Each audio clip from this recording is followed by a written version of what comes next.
of the United States of America, and to the republic for which it stands, one nation, under God, indivisible, with liberty and justice for all. Good evening and welcome to another council meeting. For those of you at home and for those of you in the room, I'd like to introduce the folks around the table. So we have Town Clerk Christine Keller, Councillor John Paciotti, Councillor Stephanie Thibodeau, Town Manager Michelle Flewelling, Councillor Larry McDonald, Councillor Peter Lawrence, and myself, Council Chair Matt Townsend. The first order of business are the public announcements. Details may be found at www.fairfieldme.com and/or via our social media presence. Number one, Fairfield is hiring with openings with the police, fire, and Crossroads TV departments. Number two, for the November 7th, 2023 election, absentee ballot applications are available online and via phone. Absentee ballots will be available from October 7th to November 2nd. I think I said October 10th to November 2nd. Three, Fairfield Police, Coffee with a Cup. This is a great program. With a cop. Yes, Coffee with a Cup. Yes, thank you. Thinking about the Cup of Joe. So Coffee with a Cup. October 4th, 8 a.m. to 10 a.m., Cumberland Farms, 205 Main Street, Fairfield. Number four, annual Household Hazardous Waste Day will take place Saturday, October 21st, 8 to 12 at the Winslow Public Works Garage. Residents of Fairfield must pre-register by calling or in person at the Fairfield Town Office to participate. Number five, the Lawrence Public Library. Wednesdays, 10:30 a.m., story time and crafts. Fridays, 1 to 4 p.m., Lego Club drop-in. LPL Book Club is looking for new members, meeting on the second Thursday each month. The Fall Festival will take place on October 21st from 10 a.m. to 2 p.m. And special events, regular and seasonal programs may be also found on the LPL social media page. Number six, Fairfield Police Department will be hosting Trunk or Treat on Sunday, October 29th from 3 to 6 p.m. on Escalon Drive in Fairfield. And number seven, the Fairfield Farmers Market is held on Wednesdays from 2 to 6 p.m. and Saturdays from 9:30 a.m. to 1:30 p.m., mid-May to mid-October. The market is located at the Fairfield Church of the Nazarene at 81 Main Street. Our second order of business, public hearings. We have none at this time. The third order of business, public comments.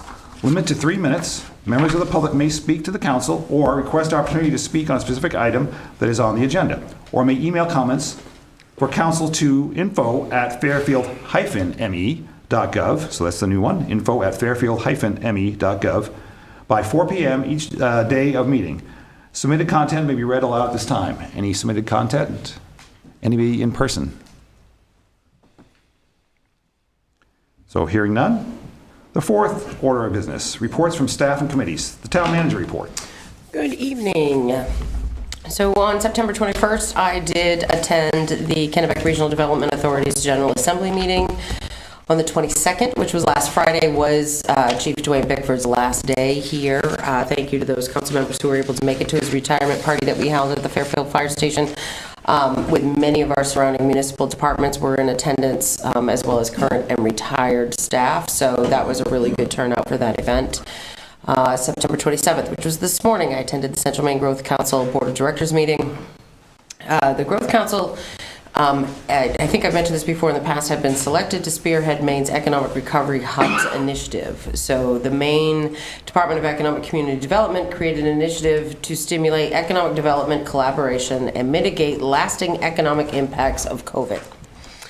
Basically, what this means is the state has given approximately $708,000 to the Central Maine Growth Council to help provide grants to small businesses in Kennebec and Somerset County.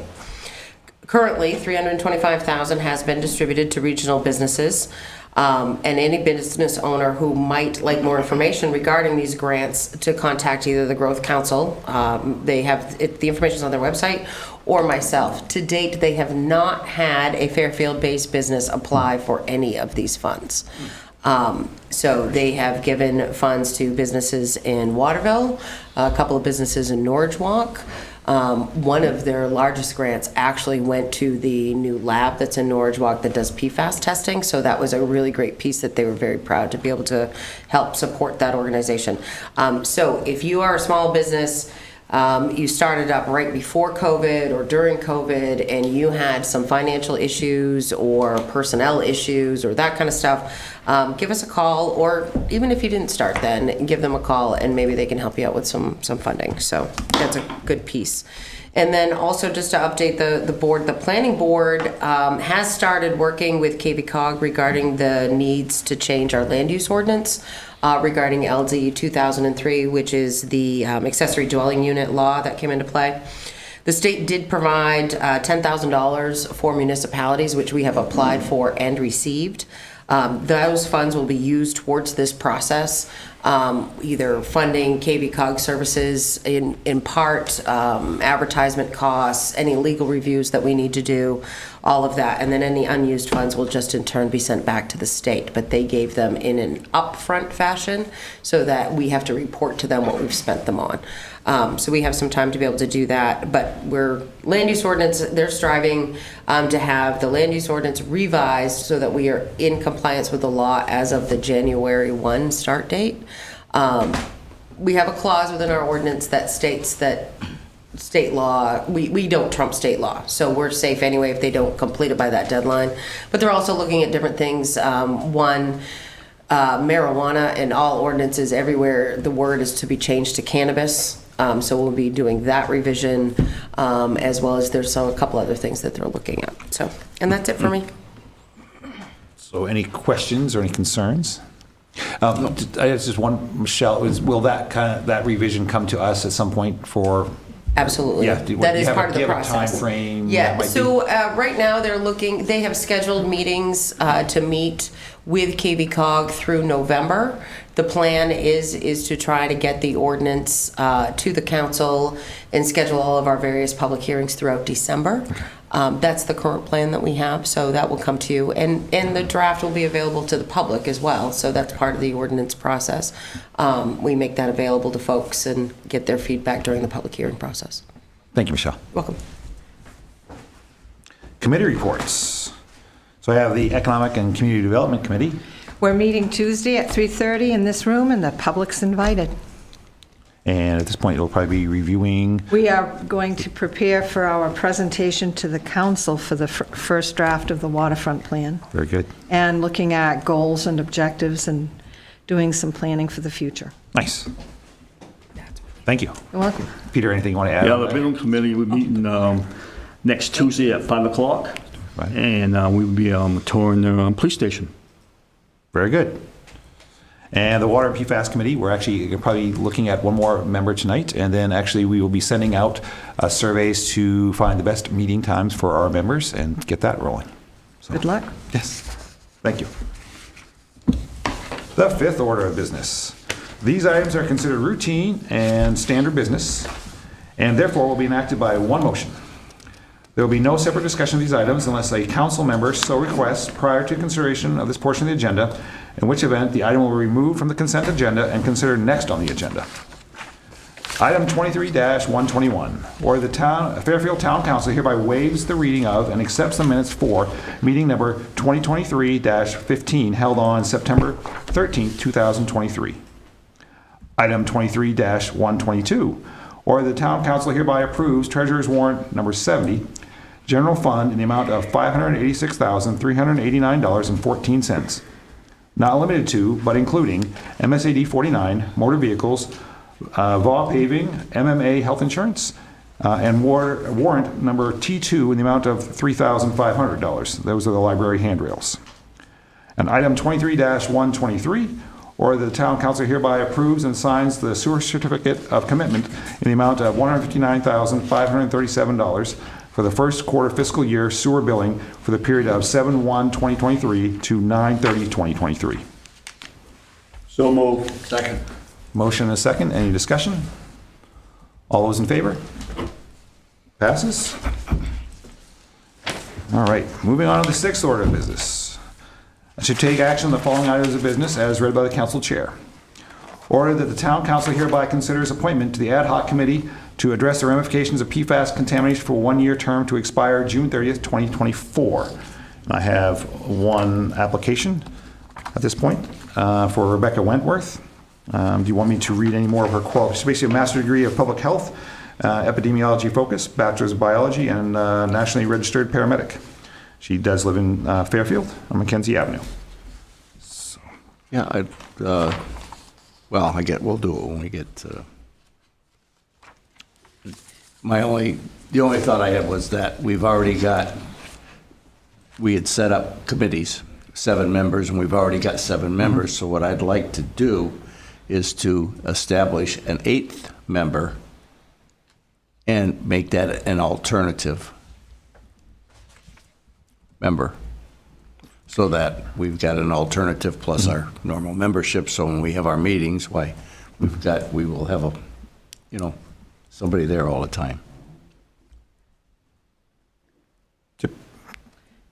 And Part of me is thinking, with the building committee, that was with policy driven, whereas the ad hoc committee for PFAS is not policy driven. more advisory. It's more advisory. And I know that the numbers for the building committee were important. This we may not even need to have that. Maybe you raise a good point, Stephanie. Do you really need to have what you're suggesting? Well, the rule is 7 right now, so So I'd propose, so we make it the alternate. we have to do something. Yeah. Yeah. Sure, Michelle. I think what Councilor Brashadi is trying to get at is the fact that you currently have an odd number on that committee already. Right. This gives you an even number. So if you made that individual an alternate, obviously they could be a voting member. Nobody's real clear what this committee is even going to vote on, Right. right? They have no real Right. decision-making authority. Right. Yep, So it doesn't absolutely. matter either way. I mean, the committee True. can be as big or as large as you want it, but when it was created, you did say 5 to 7 members, I do believe. Right. Because we were happy even to get 5 members. And So- we were So we we're were happy- slow to happy- get them, but now So the fact that you are at 8, now we have that's 8. good. So Yeah, I'm happy absolutely. to have that. So what would be the job of the alternate?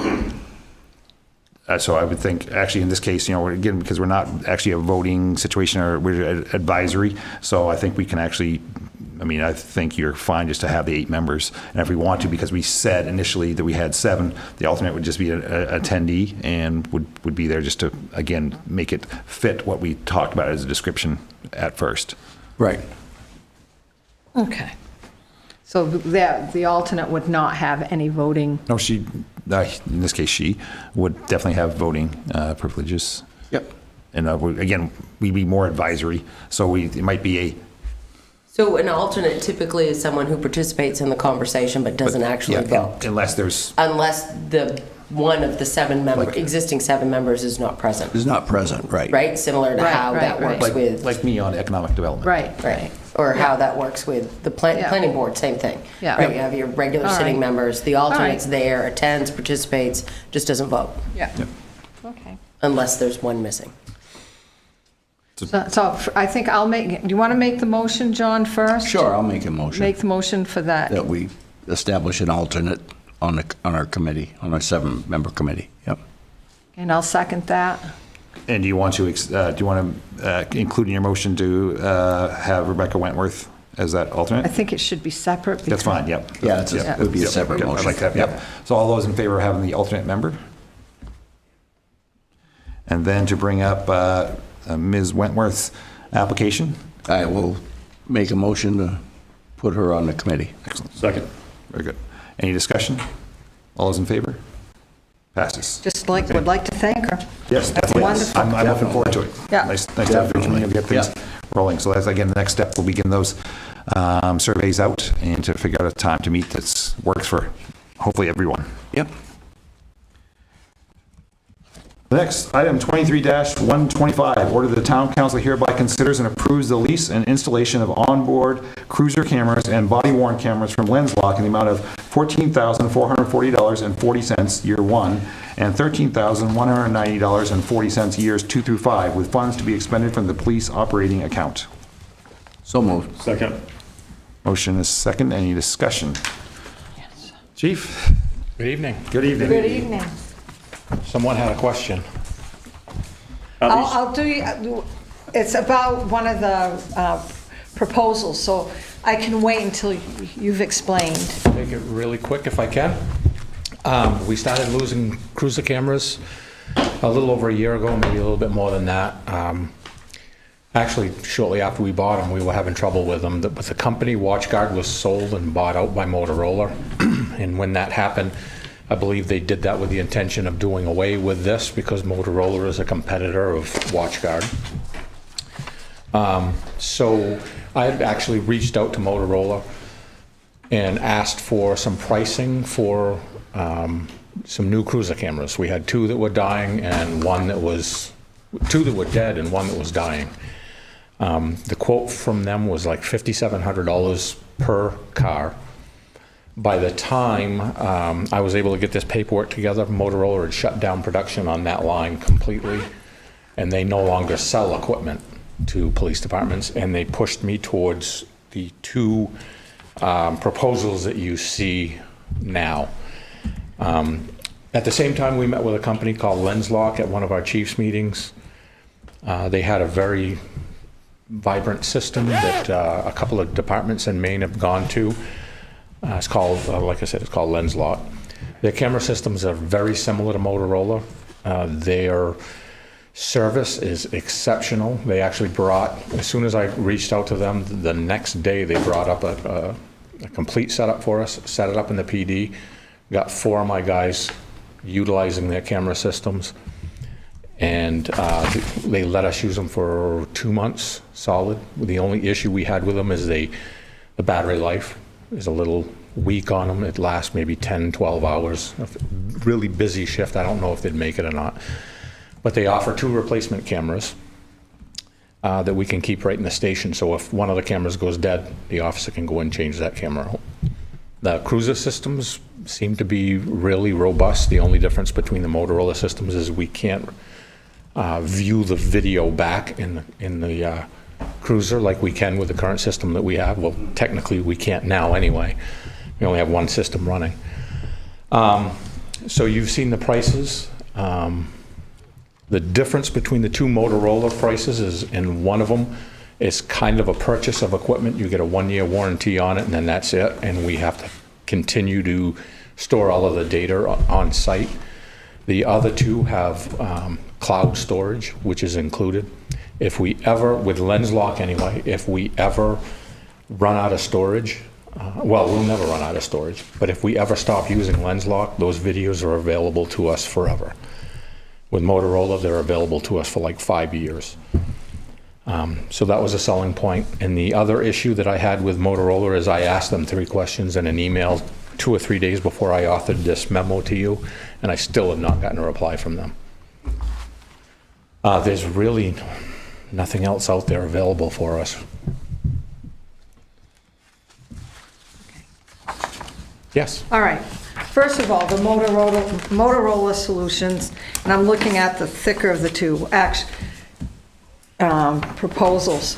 The Motorola is geared, I felt, after reading this, for a much larger municipality.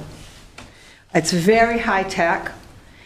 The whole promotional aspect that's within these documents is geared differently for our needs than for what we have for our needs. I, like you, did not like the Motorola aspect. I much preferred the LensLock, but I do have a question about LensLock, and it has to do with the funding. They have a 5-year payment plan. Yes. After 30 months, they replace the cameras. Correct. So therefore, do we need to continually budget around $13,000 for the cameras because we have that 5-year plan, but then we get replacements after 30 months? I'm not sure how that The replacements are works. designed so that we have newer equipment when the lease ends, so that we can continue to use that equipment, and then the only thing we have to pay for after that would be the storage. And I don't know what that storage amount is on either one of these quotes. So as we surpass the 5-year mark, we'll have newer equipment as we go into the 5-year mark, and we'll own that equipment. And from that point forward, if we want to renew the equipment with new body cameras and cruiser cams, we would have to sign a new contract with them at whatever rates they are now. So the contract basically is a 5-year contract? It's a 5-year For 18. contract. The difference is, at the end of the 5 years, we still own the equipment. Kind of like the tasers that we have now. We lease them for 5 years, and then we own them when they're done. So if we switch from Motorola to lens lock, what happens with the cameras that we have now from Well, the Motorola? cruiser cameras, there's only one working. Okay. And my hope that would stay running for the next year is 5% chance of that. The body cameras are working okay, so we would probably utilize that. One officer will have the old style body cameras to save a little bit on this. That's why I had just 8. And the detective would have a body camera. And myself and the captain, if we need one, we'll have one to be able to use as well. So by using the Motorola's at the same time as lens lock, that is not an added expense? No, we own all of the Motorola equipment. The only thing that we've had for expenses, well, we've bought new body cameras. So we've got those expenses, and we put in a really, really large hard drive, which is almost full. So this will help us to save that data and not have to burn away the old data that's in there and still have the cloud storage. Okay. Well, I like the lens lock. When the Best. officer pulls into the PD, it will automatically upload into the system and upload into the cloud. The body cameras do the same thing. They walk in, plug it in, and it uploads everything into the cloud. So the address is they're from Florida originally, according to the paper. Yeah. When they came up here, was it a local representative? It was a retired Massachusetts police chief that does New England, Maine, New Hampshire, and Vermont. We actually had one camera that we thought had a problem with it, and we contacted them in the evening, and they overnighted us a new camera. Wow. And the other thing that they offer for us, which is phenomenal, is the ability to redact data. So if the news wants some information and we have, say, a license check that was done, that information is all private and can't be released. We email that to them, they'll redact the information we ask them to redact, and then they send 2 files so that if we have to go to court, they can show that no evidence was tampered with. That's good. That's good. Excellent. So it's kind of disheartening that we can't just buy equipment and own it and put it in the cars anymore, but that's what we're facing. I did receive one other quote from Axon. Axon is, they supply our taser systems. We received this a long time ago. I didn't even bring this into the mix. It was, I believe, $179,000 for a 5-year plan with them. And we have money in the budget to, We budgeted specifically for this. For There's an this. actual, you can look at the spreadsheet in the town report, there's a line that Yep. says So we $15,000. knew this was We knew Right. this was coming. We knew it was coming. What's the life expectancy on the new cameras? Well, the claimed life expectancy of WatchGuard, which I have used since the 90s, they were phenomenal camera systems. We got 4 years out of them, but they sit in a car, they're 20 below zero, they fire the car up and they heat it up. And in the summertime, they sit in there and bake when the sun's on them. They're electronic devices, so how long these will last, I don't know, but from what I'm hearing from LensLock and some of the other departments that have utilized them, if we have an issue with any one of their cameras, they'll just mail us a new camera, we plug it in and mail them back the old one. well, I'd like to make a motion that we... I just got a couple of go ahead. questions first. Yes, sir. So you have one cruiser camera that's working now, The sergeant's car, correct? right? Out of how many? Out of 4 total. Okay. So you're looking to replace all 4 of them? We're looking to replace 5, yes. 5, so you're gonna add one? Add one to a car that's never had one before. Okay. Now, let's talk about the body cams. Those are all working, right? Now, Body cams are working, yep, and we own them. and we own them. They're not, I mean, we have issues with these body cams. Like I said in the report, these are the third ones we've purchased since we signed a contract with them in 2019. So they are working currently, but they're $1,000 a piece when we need to replace them.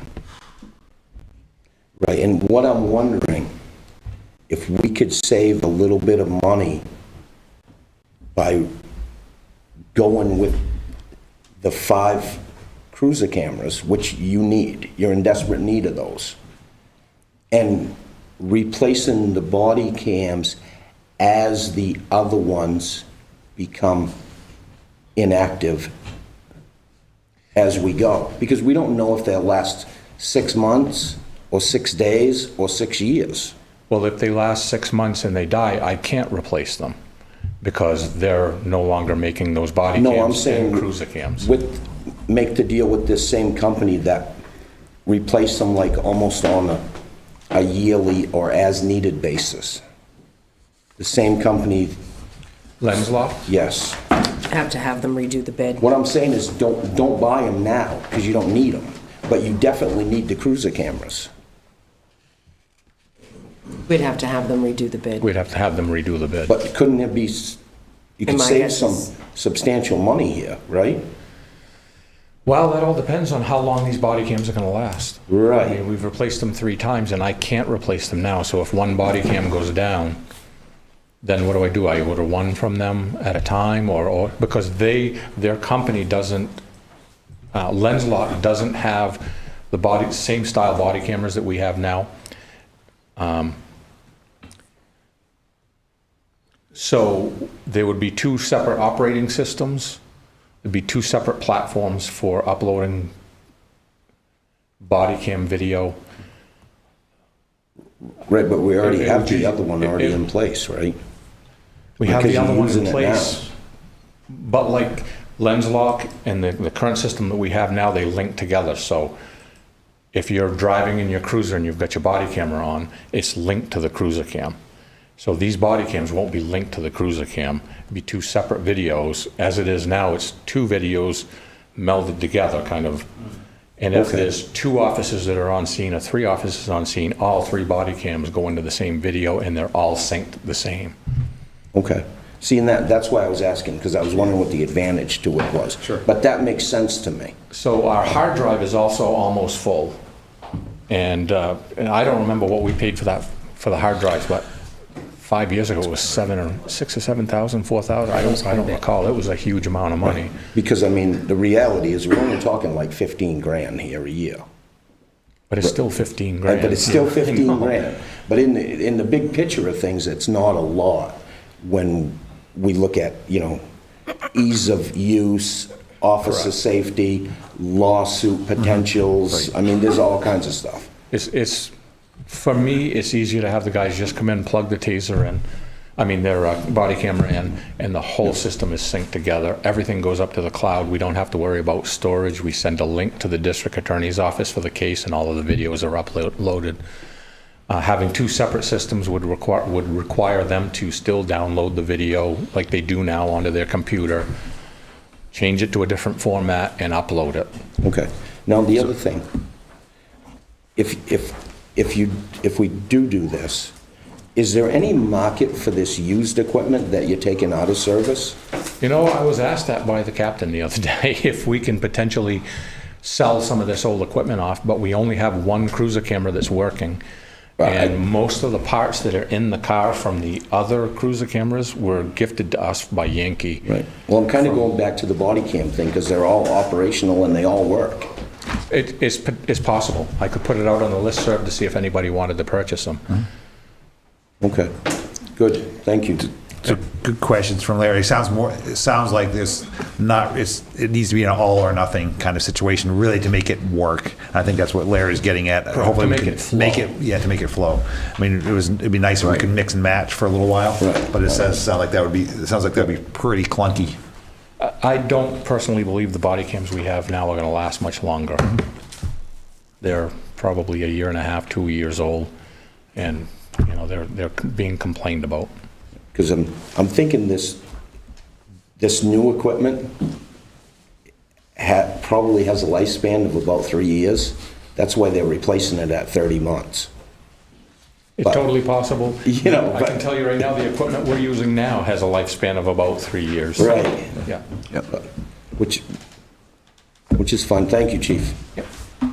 Well, Good questions. yeah, then I'll make a motion that we accept the bid from Linslock. Second. Motion and second. Any more discussion? All those in favor? Passes. All right. The seventh order of business. This is our council workshop and other business. So the first one is to discuss the state's PFAS contamination related request from Nathan Saunders. Mr. Saunders.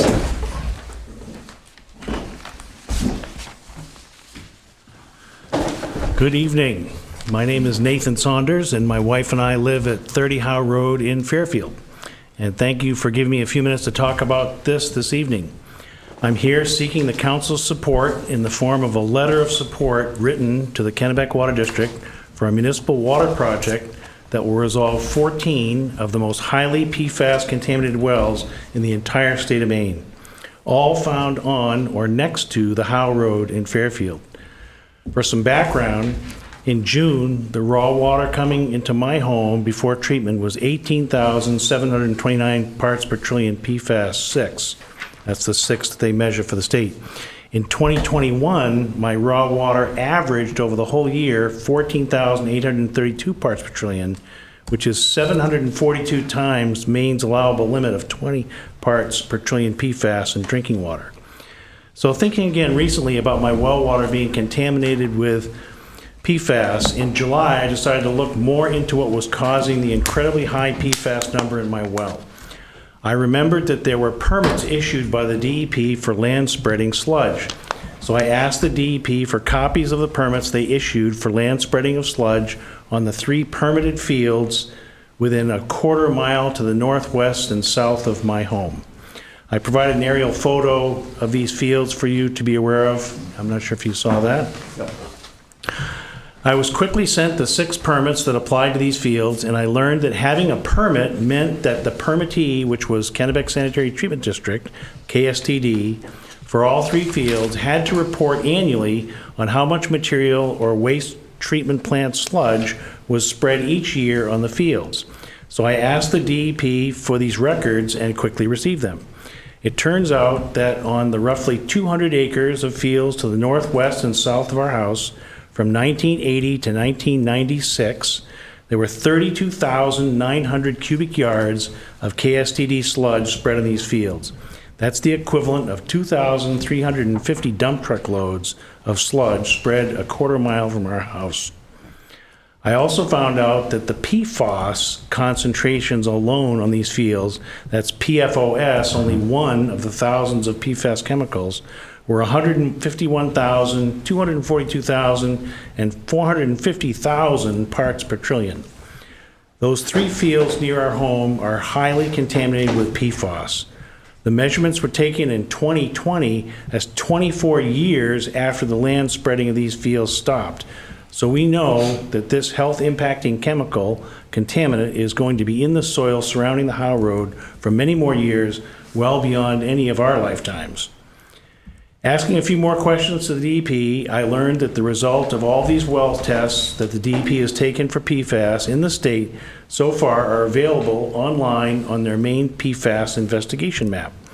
With little help, I was able to get a spreadsheet of these 1,153 well PFAS tests taken so far, and I sorted them from highest contamination to lowest, wondering how the wells in the Howe Road measured in comparison to the whole state. So from these data, I found that 17 of the 20 most highly PFAS contaminated wells in the state are in Fairfield. 14 of those 20 are on or right next to the Howe Road, and 8 of the 10 most highly PFAS contaminated wells in the entire state of Maine are on or next to the Howe Road. So in summary, based on data from the State of Maine Department of Environmental Protection, the Howe Road contains the most highly PFAS contaminated cluster of wells in the entire state of Maine. So I'm speaking to you as a private citizen today, but having worked for the State of Maine Drinking Water Program for almost 20 years, I'm aware of the process of proposing public water system projects, and I'm familiar with some of the funding that is currently available for emerging contaminants, which includes PFAS. I talked to Roger Kraus, superintendent of the Kennebec Water District, to propose a water project to bring municipal water up the Ridge Road to the Howe Road to resolve the most PFAS-contaminated cluster of wells in the entire state of Maine. He indicated that to consider such a project, the Kennebec Water District would have to have the support of the town of Fairfield, which is why I'm here tonight. Dirigo Engineering has provided a single-page conceptual design of this proposed project for your awareness. I think you may have received that in the letter.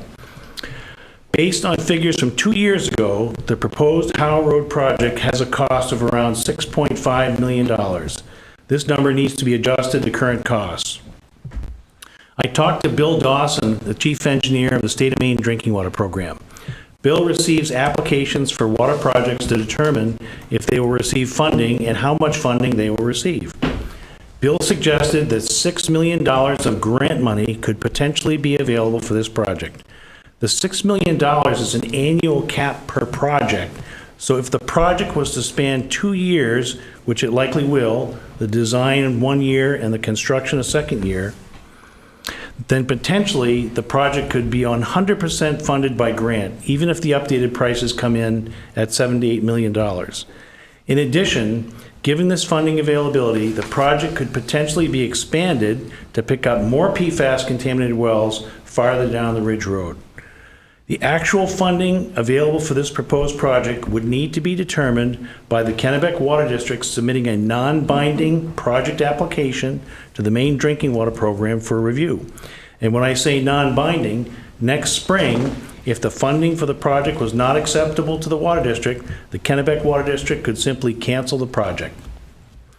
The proposal that I'm bringing you today is a $6 to $7 million project to bring municipal water to the Howe Road without asking for funds from the town of Fairfield. The unique justification for this project, which separates it from the earlier $48 million Fairfield water project, is that with substantially lower cost, it will resolve the worst PFAS drinking water contamination in the entire state of Maine to date. So with this information in mind, I'd like to ask if the Fairfield Town Council would write a letter of support for this project to the Kennebec Water District. Thank you for your time, and please let me know if you have any questions. I have a question. Oh, thank you, Nate, for coming in with us, because I'm happy to be here. I know you're on the Howe Road. I'm right down the Ridge Road myself. Okay. So my question is, I know a couple of years ago, we had I think a straw vote or a vote went out in November for the residents to vote on it, and it was turned down. I'm just wondering, is the governing body as the council, are we allowed to overturn the vote of the people? So I would comment at that is we're not overturning any vote. We are allowed, if you support it, you would be in favor of a letter of recommendation that this is a project that could move forward. And that would be, there's still a lot of hoops to jump through before we can get there. Kennebec Water District has to approve whether they want to actually take on the project. They have the final say. Right. We have to look at whether there's actually grant money available. This is not a fundraiser from the town of Fairfield that we're going to raise taxes to get that. We are just giving our stamp of approval that this is a worthwhile project to at least explore. Do you not think it's a worthwhile project to explore? I think it is. Yeah. And everybody's welcome to their own opinion, but I think it's a worthwhile project for us to explore, to have remediation of the worst sites in the state of Maine, which I can then turn around and say those are probably some of the worst sites in the United States.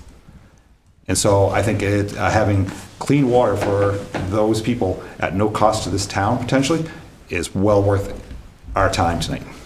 Yeah, I think the vote at that time was that it would have come out of there was no grant money involved or anything else. It was just a matter of that we were going to extend our water out to that area. So that, there's a totally different Is that situation. just the of Hollow Road, tax- not the, Tax road, tax is that money. just the Hollow Road or Ridge Road also? Because there's houses on the Ridge Road that So- meets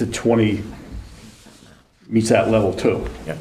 So from Central Ave up the Upper Ridge Road to the Howe Road, up the Howe Road is the basic project that I suggested.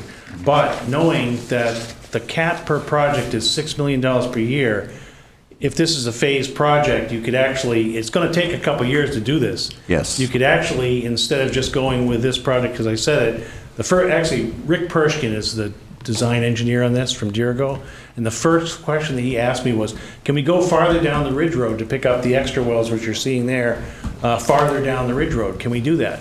So it really comes to a matter of sizing the project, really, because you don't have to go with what I suggested. It could be a larger project, and it could be over 2 years, because $6 million one year and $6 million next year is $12 million. So that expands the potential of the project. But I think what's really important to recognize here is that what I'm asking you to do is to support the Kennebec Water District putting in an application to investigate what funding they can get. Because this is all the decision of the Kennebec Water District, whether they do this or not. And the way I know the process, which I've been involved with for many, many years, is that applications go in the fall. And actually, there's no deadline for this application because it's emerging contaminants. They can put this application at any time of year. But eventually, they're going to be asked, do you want this money or not? Because they have to move it on to other people if somebody's not going to use it. Okay? So at some point, the Kennebec Water District is going to be asked, are you going to do this project or not? And they have to say yes or no. And if they don't have what they want for funding opportunities, then they won't do it. Yeah, and I think it's important to ask that, to go ahead and go for it. Go ahead, Stephanie, I'll go after you. Okay, That's Larry. fine, go ahead. Thanks. Have you talked with any of your surrounding neighbors as to whether or not they'd like to have public water? I have not. And it's a very interesting point that comes into the Kennebec Water District's decision on how to do this. What happens if only, my house hooks up, okay? So that is something that has to be worked through with the Kennebec Water District, with the people, whether people, for example, I know that in talking to Bill Dawson today, people whose wells are over the 20 parts per trillion can get funding that will help them pay for the hookup to their house, okay? And they wouldn't have to absorb that cost themselves. But then there are people who do not have water that's over the 20, and that has to be discussed and how that would be dealt with. I do not have an answer for that. And I also don't have an answer for the number of people who say, I don't want public water. But you know what's interesting about this, in my opinion? This is a unique situation where you actually have $6 million on the table to use for a valuable purpose, whether it's beyond our lifetimes or not. That property served by municipal water, speak for a private homeowner myself, it's the only thing that's going to save my property in value, is to say I don't have to worry about the water. And the other thing I think is that I have a PFAS treatment system put in by the DEP. They put it in right away. It's working great. I love that. But I've been told by the DEP that, and everyone's been told, that the payment for maintaining those treatment systems will be done by the state as long as the funding is available. So when you hear that, you think about that. Long term, as I said, the measurements of the PFAS fields were taken in 2020. They are hundreds of thousands of parts per trillion of PFAS alone, that one chemical. It isn't going, that's 24 years ago they stopped spreading this. So it isn't going anywhere. And in the next 50, 100 years or whatever, it's very unlikely it's going to be a lot of change there.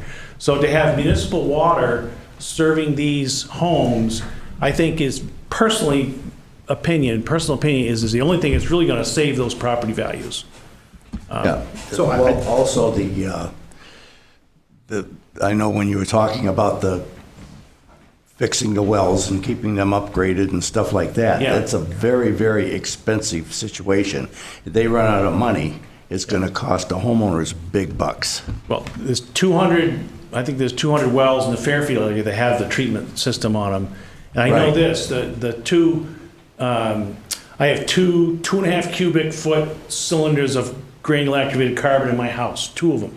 And 1 cubic foot of carbon is like $1,000. It could be 700, it could be, I don't know exactly what it is, but it's hundreds of dollars. Yes. And now fortunately, mine was only replaced for the first time after 2 years. Other people have not had that experience. They've had more difficulty with that.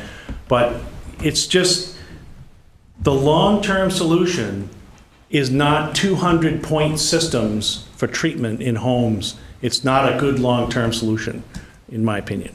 Right. So, Larry, you had some questions. I did, yeah. Yeah. And you covered some of them for me, so I'm glad I waited. So, with your treatment system, what's your water test out now? great question. And I've got an answer for you. I assumed you did. It is non-detect for 28 PFAS compounds that are tested in the standard PFAS test. Depending on who you talk to, there are 10,000, 12,000, or 14,000 PFAS chemicals. Right. Okay? They measure 28 of them, and they're non-detect. So personally, in my house, I drink the water. Right. My wife will not because of that. All right, so, and, because you can never get to a constant zero, It's too, well, it's non-detect is below unmeasurable, it's so 2, low. I think is it. But now, what's the Kennebec Water District's water measure? Very good point, and I think the number was 7 to 8 parts per trillion. I know this, though, that the federal government has a proposal. It's kind of complicated, as anything is with EPA regulations, but I think PFOA and PFAS are 4 parts per trillion.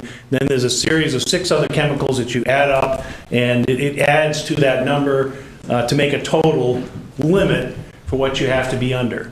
And the Kennebec Water District is a public water system regulated by the State of Maine Drinking Water Program. They will always have to be under the maximum contaminant level for PFAS, whatever that federal level is. The state enforces that as well. So, Right, but they're at the state level, not the federal level at this present time, correct? There is no current federal. there is no current, the federally still has a health advisory of 70.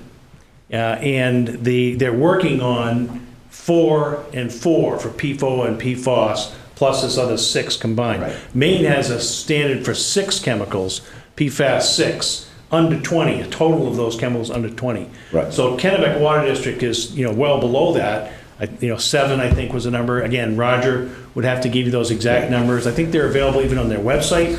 But realistically, for any public water system, you can't expect a water system to have levels of contaminants, anything different than below the maximum contaminant level, because they're regulated to that level. Whether it's arsenic at 10 parts per billion, it's always going to be less than 10. If they're not, they're going to get into an enforcement situation that brings them down. And the water systems aren't like that anyway. The water systems want to be in compliance with the regulations. So with PFAS regulations, the Kennebec Water District, I know, is already thinking about and making sure that they're prepared, if the federal level does go down, that how they're going to meet that with funding and timing in the projects they do. So that's the confidence you have in a public water system providing water to a community. It's going to meet that requirement. Right, because for actual property value, your product you have now is better. Let me give you arsenic, for example. Okay, arsenic has a maximum contaminant level of 10 parts per billion. Okay, but if it's 7 or if it's 5, what you're saying is 5 is better than 7, or 2 is better than 8. No. They're both below the maximum contaminant Right, level. but I'm saying zero's always better than anything, Nate. That's what I'm saying. Non-detect is really 2, because that's the lowest anybody can measure. But- So you've got 2, essentially. But anyways, that's, so, That's not a- now my other thing, and I like your proposal, don't get me wrong, Yeah, I thank do. you. But I think, for everybody sitting here, that this lands exactly the PFAS contamination committee first. I think we're putting the horse before the cart here, because that's a good proposal that it should be looked at. There's gonna be other proposals that should be looked at, and, you know, and going about it that way.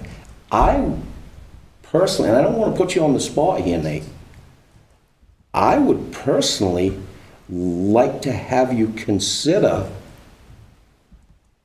contributing to the PFAS committee, if you would, in some way, and work with them so we can look at some different options in different things, because you would bring a lot of value to that committee. You really, in my opinion. And I think that really should be the first step. And I commend you for all this homework you did and this proposal. The whole time that I've been sitting up here, you're the only person that has took the time to do this, which I commend you for. Thank you. But I think we're trying to put the horse before the cart. I really do. And I don't want to put you on the spot, but I would strongly suggest that I think you would be very valuable in that capacity. And who knows, we might end up exactly where you want to be.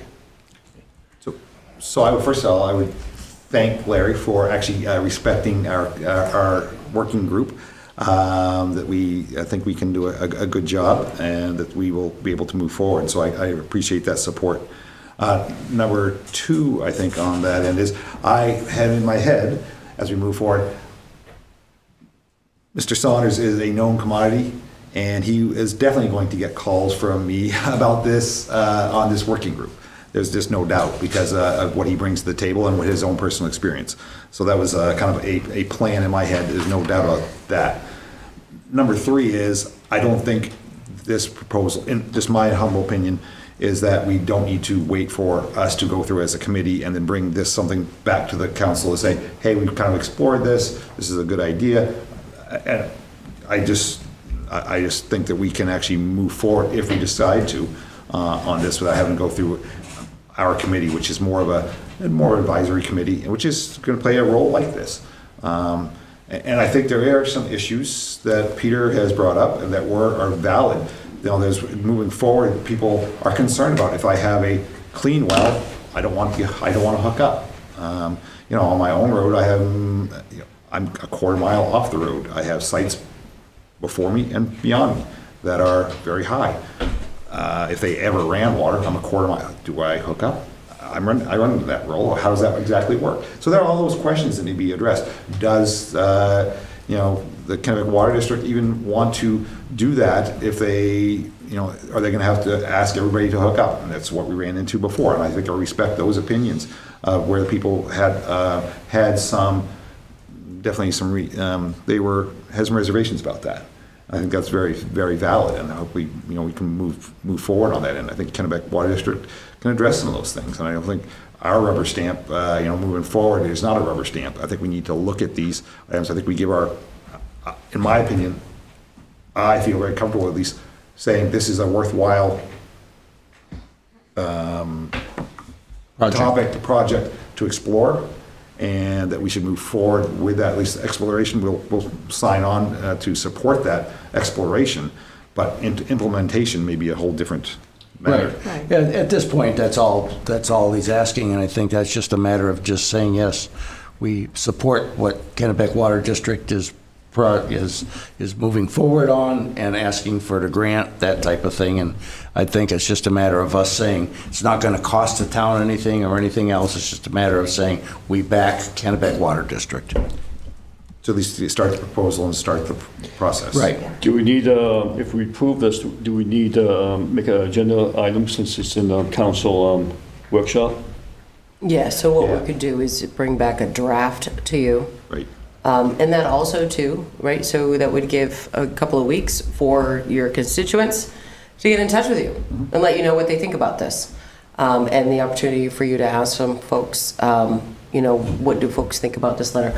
What my question was, you answered all of my questions before we got to them, but I had one left. You had mentioned earlier, what's the time frame for the filing for it was this fall? See, there isn't one. Okay, so there isn't one. Right, this is the difference Okay. between a typical drinking water SRF project and the SRF, which is a typical construction loan. Right. Those applications were sent out to everyone in September. They have to be done by October 4th or something like that. Okay, It's so- an October deadline, but this is not. The emerging contaminant, This yeah. is an emerging contaminant project. Yeah. I also heard that if you get an approved emerging contaminants process, that this puts you into the SRF eligibility automatically.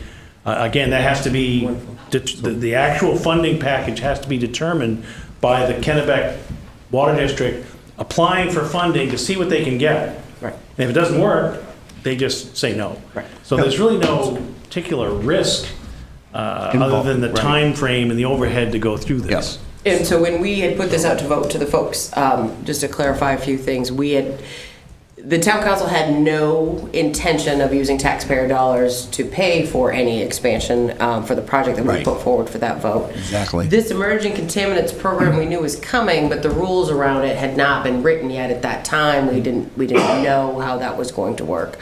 So we've discussed this program once before. So we can put together a document for you that you can look at and decide on at your next meeting if that's what you would like. Sure. And then you Absolutely, can talk about it there, because they're not And then you having a set timeframe that we're locked into. One of your Right. proposals is definitely, Yep, I was definitely. concerned about a time frame for them to get applications done, but if we're not limited by October. Right, I knew that, Right. that was not the case, Yeah. because of Not limited. So, but it's also, things to keep in mind though, even programs that don't have deadlines are first come, first serve. Sure. So just those kind of things to think about. That's Yeah, okay. it's. Sounds good. It's a tough situation all around. It really is, for everyone involved. Well, and I think you're gonna find some drastic changes come the end of this year when the EPA does finally make their declaration of their numbers.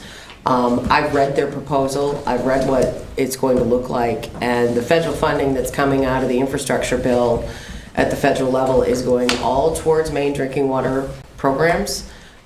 In fact, there's a stipulation that federal money cannot be used on private filtration systems unless it is a temporary stopgap to public water. And that's going to be a big impact for our municipality because the numbers are going to change for Yes. PFOS and PFOA. And those that are right now that are detect and under 20 will end up with a filtration system. So that's instantly going to double the number of filtration systems So in this it will be community. another criteria coming out, another factor saying, okay, So the EPA is about to declare that the number, in fact, if you Google it right now, it's 0.02 parts per trillion for PFOS right now, is what the web says. But that's what they're looking at doing. They're basically going to put it down to a number that you almost can't even detect. Because like he said, non-detect is 2 parts per trillion is what it's assumed to be, because they can't measure any lower than that. So what that will do, if these regulations go forward, it will make everybody that currently is detect, so you're under 20, is eligible for filtration systems, which the state has assured me at this time they are prepared for, and the legislature has given them the funding for that, for this round. What it means next year or the year after, we don't know. The reason why the EPA hasn't come forward at this point in time, this is a conference call that I sat in on a couple of months ago with Maine Municipal Association. The way that they're going to be going about this is it's going to be like a sudden and severe declaration, which means the entity that placed it upon the land is the entity that is responsible for taking care of it and mitigating it. So they're trying to create 5 different exemptions in that process, which is for water districts, fire departments, airports, sewer districts, and one other thing, municipalities in general. So that we are not responsible for mitigating the PFAS piece. And that's what's causing the delay right now. So there's some pretty big changes coming with PFAS in the near future. So the timing is perfect for the ad hoc committee and to start these conversations up again. so with the Connecticut Water District having that criteria, just in case if this does go through, for residents do and don't want to hook up? Will there be a criteria in their language? And I don't, that would be a question we would have to ask. I don't know. That's That we all don't part know. of the discussion with the Kennebec Water District. how they would go about it. That was the biggest thing with that non-binding referendum. Yes. That went to the voters a couple of years ago. Was part of that language was, it was a mandatory Hookup. At that time. Yeah, and it was and that people was that one didn't of the want to hook things. up. Right, and which I understand, nobody likes mandatory. I don't. Right, I like- and I have a thought on that, and I'll be bold to speak my mind, to say that you're looking at $6 million a year, free money, to bring water to a very serious water contamination problem, where you have some individuals who are not going to like to be connected or pay that cost. Is there some other way for a much smaller amount of money we can deal with that than to leave 6 or 12 or 18 million dollars on the table and not take it? And we're the worst in the state. That's what brought me here today. My house is on the street that is the worst in Right. the entire state of Maine, based on 1,153 tests. We're bad. Yeah. Oh, I get that, through no fault of your own. Correct. Well, And I get that too. And I think with, when we were talking with the, on the voting with the referendum, the problem is that from a cost level, Kennebec Water District coming out wasn't going to get paid to come out. So their situation was, everybody must hook up Right. in order to be able to cover the cost. And that was where that was what the kicker was. Yes. That killed that program. Yeah. And so now there's a lot of money that is very potentially available to do this exact work.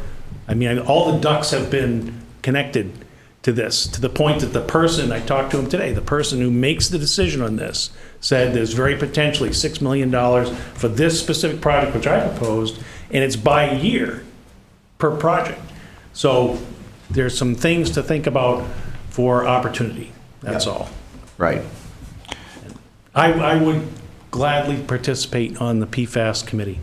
we'll definitely reach As long out as to we you. can work it into the schedule. Absolutely. Thank you. Okay. Thank you. Thanks, Nate. All right, Thank you very much.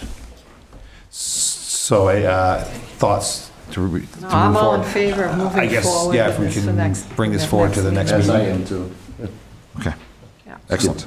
Get some other people's input on it if we can, and Yep. look at some different things and Yep. go forward. I like that.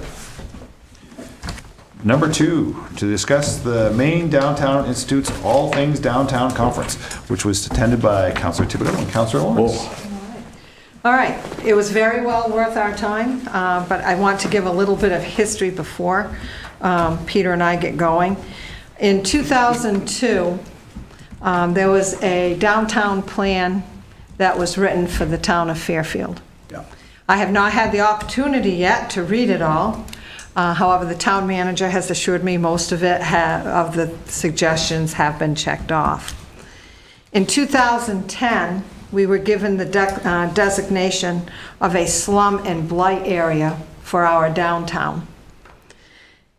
One of the most often heard criticisms about our town is our downtown. So Peter and I went to this meeting in Gardner, and Gardner has gone through a large, Major transformation. and Peter's from Gardner, so a major transformation.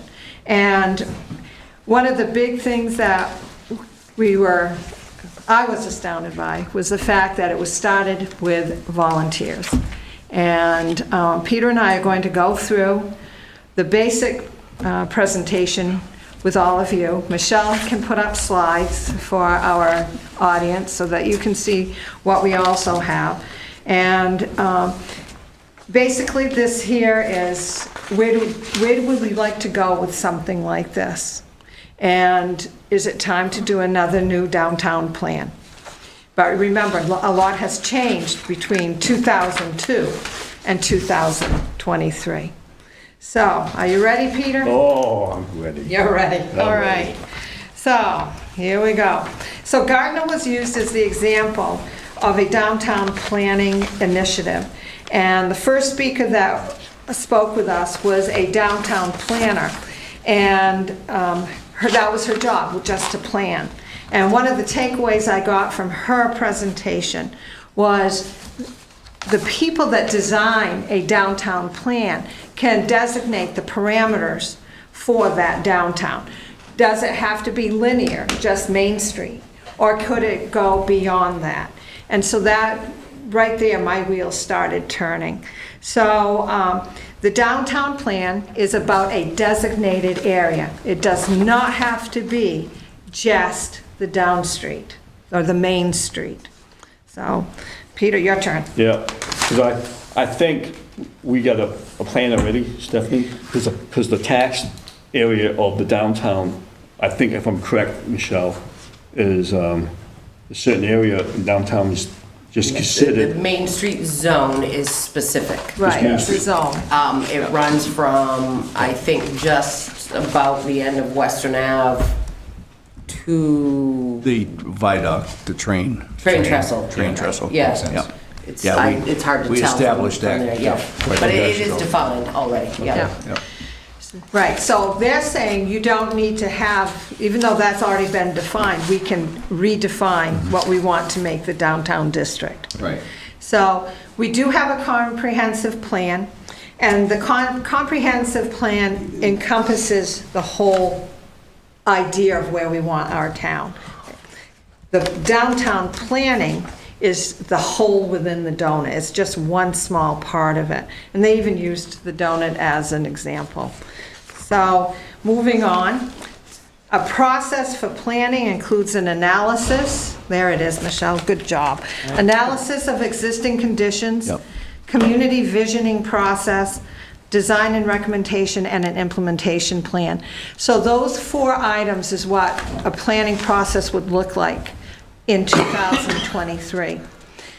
Remember, this here is for volunteers with a planner, and the planner would probably be paid. The downtown plans are about places for social ability, uses and activities, comfort and image, and access and linkages. And the best example I could use here is what we're doing with the waterfront plan. Mill Island Park is considered part of the downtown area. So think about how people congregate. If you wanted to go up to Western Avenue, you have the PAL fields, people congregate there. You've got the schools, people are congregating. Again, it would be up to whoever's doing the planning, the committee of volunteers, to go and decide how far do we want this downtown to go. Peter, your turn. Okay. The elements of a downtown, like Stephanie said, place of gathering. I have land use zoning, businesses, recreational, public program events, recreational and food leisure, and the waterfront. I'm talking about sidewalks, bike lanes, public transportation, street design, parking, and signage for traffic. Just to try to pull the people in the downtown. Also too, they talk about preservation. Right, and that's just one part of the downtown planning. And Peter went on and found out for preservation, how many buildings we have in the town of Fairfield that are designated historic buildings. 9 buildings. And there are 9 buildings One is in Fairfield. And one's in Fairfield Center. Yep. So that's also taken into consideration. The Gerald itself has been, is a historic building, correct? Gerald, the Laurie building, Laurie Brothers, yep. the public library. Library, The Historical Society, yep. The Bovee House on Summit the Street. new Mountain Avenue apartments. Yeah. Used to be, it's historical. Yeah. Yep. Yeah, so keep that in mind if we decide to move on with some, a downtown plan, so to speak. We have outdoor recreation, again, that's part of Mill Island, and Peter's already mentioned the bike lanes and the other parks that we have in town. But there's also plenty of funding opportunities. Remember that we have the facade and marketing grant program. That was, I'm going to get this mixed up, Michelle, the DECD. So, the original reason for the sum and blight declaration Yes. was to allow us to get, it helped with our eligibility for a CDBG grant. That's what it is. That was used specifically for facade programs. Yeah. Right. That has since expired. So the slum and blight declaration has expired. The Yeah. CDBG program doesn't exist anymore for us. The facade and marketing program that we have was something that we created and is done purely by TIF funds. Right. Annually. But Yep. the impetus was with the CBDG Yes, grant. because They're it gave talking us about- federal money. Yeah. We're talking about 51% Yeah, of the downtown, yeah, Yep. residential downtown or businesses, 51% yeah. to be eligible for that. So there's plenty of grant opportunities out there.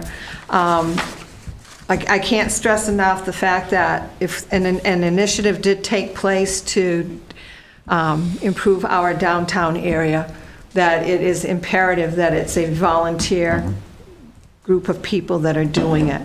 And, you know, I grew up in the town of Fairfield. I've seen the changes in the downtown. It hurts me to hear people say how the downtown looks terrible. But you put your money where your mouth is, you know, or your time, Also, and too, and like, help to volunteer. In the meeting we attended, Yeah. they're doing the new plan down Gardner, about flooding in their zones. Right. Because off the Copsey, because of They have a- the they have a businesses flood get problem. flooded every year. Yep. I was down there, I lived down there for all my life. I saw the flood of '87, just devastated that area. Yes. I Yeah. remember that. So, one of the things that I think I would like to see happen is for the council to take an initiative to at least get something happening to improve our downtown. And it's, I would like for us to go with a group like the MDF, which sponsored this program, and they're involved with planning. It'd be like a $500 commitment per year for their services. But to go with a vetted group of people that know what they're doing, and help lead the way and get discussions going and see if we can improve our downtown. It's time for a change. We do not have even any branding in our town. In the 1800s, we were known as the furniture capital of the world. We were a mill town. We have nothing for a brand in our town anymore. And I think it's time. I think people care enough that they want our town to be the best that it can be. And I would really like for us to do something to improve our town. Yep. So, Good to hear. Nice. I'm just wondering too, if, I don't know if the council needs another presentation from this group, or there was this presentation between myself and Stephanie enough to Right. decide on this? right. Yeah, we No, it's something have, we've been going over for a lot of years and talking about it. And so we actually had, there was a few businesses that took advantage of the yeah. item that we had before. Well, we had the Downtown Alliance right. that started in 2007. That's no longer in effect. Right. But we've got plenty of businesses in town. And I'm talking even out in the center, Yep. out in Hinckley. Business people can come together and be volunteering too. Yep. So if, I know the MDF could come and do a presentation if you so choose, but Yeah. it's up No, to I think it's, the council. Yeah, two things. we need actually. to move forward. Yeah, one, Michelle, I think, is that old downtown plan, I think that is available. I'm not sure if it's available on our website or not. I can't remember if we talked about it at some point. I photocopied it for Councilor Thibodeau yesterday, and I can certainly copy it again. It's a pretty big document. It has a sticky note on it that says it was scanned, but I don't actually know if I have the file. Would the rest of you like to see that?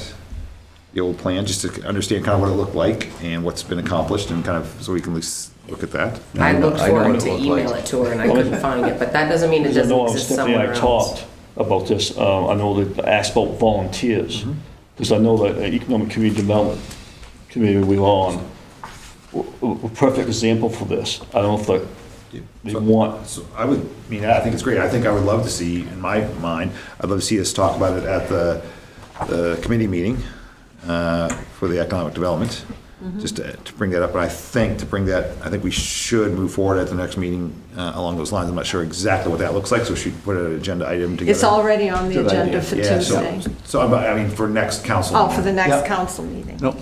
We can reach out to them and get what their proposals look like. Yeah, So- right. I think that'd be a good step to keep things rolling. What would that look like to you, the two of you, because you have been involved? What would be our next best step so we can keep this, so it's not like, hey, great for going now, and we Right. forget about it. So how do we keep that rolling? I personally would like to go with like the MDF people, just to see what they could provide for services for us. Right. They do have 3 separate levels of commitment, and each one, of course, has a higher dollar value. You know, at where we're starting off, we'd be at the first level, which is that $500 one. Ms. And then Spring. as the wheels get going and things become more finalized, and then it increases. I'm just wondering with this, do we have to wait to the next budget to, Great question.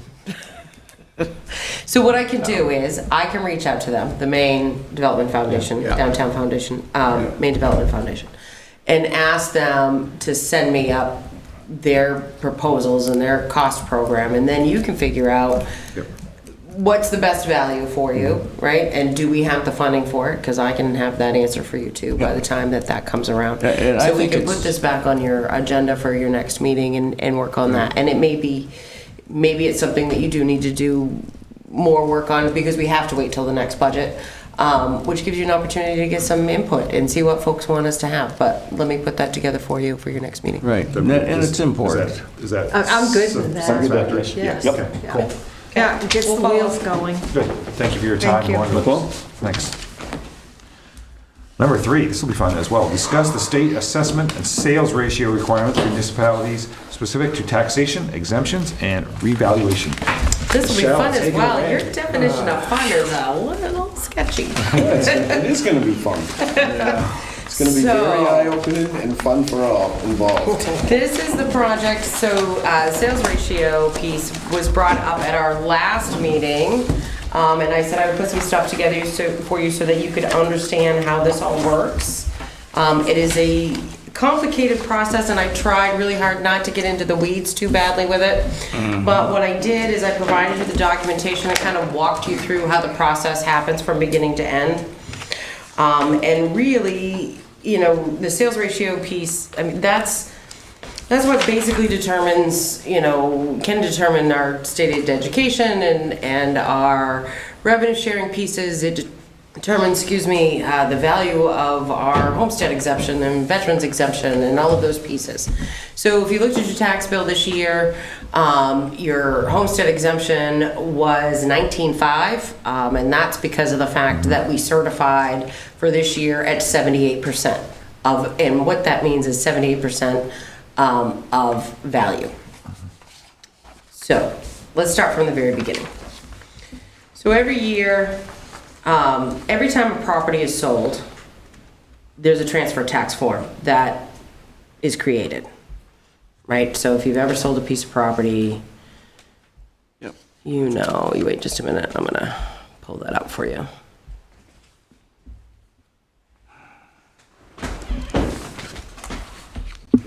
Come on. All right, there we go. So in a transfer tax declaration reports to us what a piece of property sold for, right? Gives you a little bit of minimal information, but basically the biggest and most important thing is what was the value of that sale.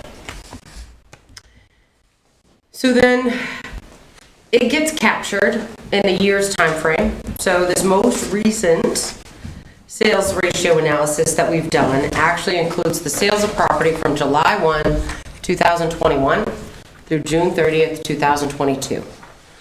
So this number is always about a year to 2 years behind. And that's just the way it always is. That's the way it's always been.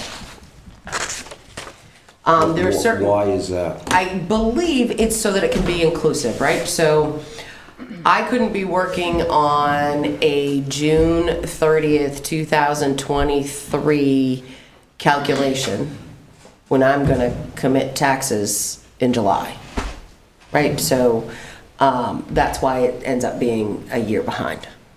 Okay, so, and then it acquires the data to come together. In the process itself, so as I spelled out in here, okay, so you sell a property, it gets picked up in that year's time frame. That sales analysis worksheet gets sent to the tax assessor, okay, which looks like that's what this document is, right here. Sorry, it's sideways. Okay, but this document comes to the town. It lists buyer, seller, book and page, date, sale price, acreage if they know it, map and lot number if it's provided, and what the assumption is. Okay, so is it a rural single-family home? Is it an urban home? Is it miscellaneous? Is it commercial? Those sorts of pieces. We then in turn have to go through that document, the assessor does, and sends in to the state the land value and the building value for that property. Okay? So, there we go. So that gets sent to the state, as well as any unqualified sales. Okay, so like this one here, you see it says a butter. That sale was removed. Oftentimes you sell property to your neighbor. It's usually not considered an arm's length transaction because it's not usually done at market rate. Right, or a relative. Right, or a relative, or it's a tax foreclosure sale, or it's a sale in lieu of bankruptcy. Could be all kinds of things. All right, so there's a whole list of things that they have to go through to try to see, to make sure all of these sales are arm's length. I'm not sure how many sales we actually had. I do know that the worksheet document came in at 22 pages. We ended up with 94 legitimate sales when we did the sales ratio analysis, okay? So that worksheet gets done, that gets sent to the state, and then they create this document, okay, which is the sales ratio analysis, which creates our value. All right, and every one of these listed here, okay, so this highlighted one right here, that's the transfer tax form that I sent you. So that piece of property was sold in 2022. It's sold for $247,900. Its current assessed value, what we have it on the books for, and well, what we had it on the books for at the time of sale was $108,400, which means it's currently assessed at 44% of the sales value, okay? And during 2021 and 2022, that happened a lot. And not just here, but everywhere, right? So, I mean, just the sheer fact that there were 94 valid property sales in the town of Fairfield in a 1 year span is a lot of property sales, actually. I mean, we have property sales all the time, but close to 100 of them in one 12-month period is a little unusual. So then the state goes through the calculations for this, right? So you have all these sales, they know what the valid sales are, and then they have to figure out all these other pieces, okay? So the individual ratio is determined for each property, right? So that's what this line is, right? Is determined by dividing the sale price into the assessed value, right? So that's how you get 44. And then that's done with every single one of these. And then it goes on to figure out what the average ratio is. So it adds up all the ratios. But then only divides it by the number that is only 70% of the sales. And so they're doing that simply because of the fact that you take out all your extremely highs. And if you look at the bottom, it takes out all of the lows. Right, so those that are really comparable. So it gives you a really good average of the sales. Right, so the top 15 and the bottom 15 come out. Because sometimes there are just things we don't know. Right, and I don't know that so-and-so sold to their in-laws because the last names are completely different. And the price wasn't exactly kosher. You know, we might not know that. We know a lot of them, but not all of them. Okay, so then there's all of these computations that they have to do with this document. Okay, so there's the individual ratio, all right? And then the next one is the average ratio, which is computed by adding the ratios together and then dividing by the number of sales.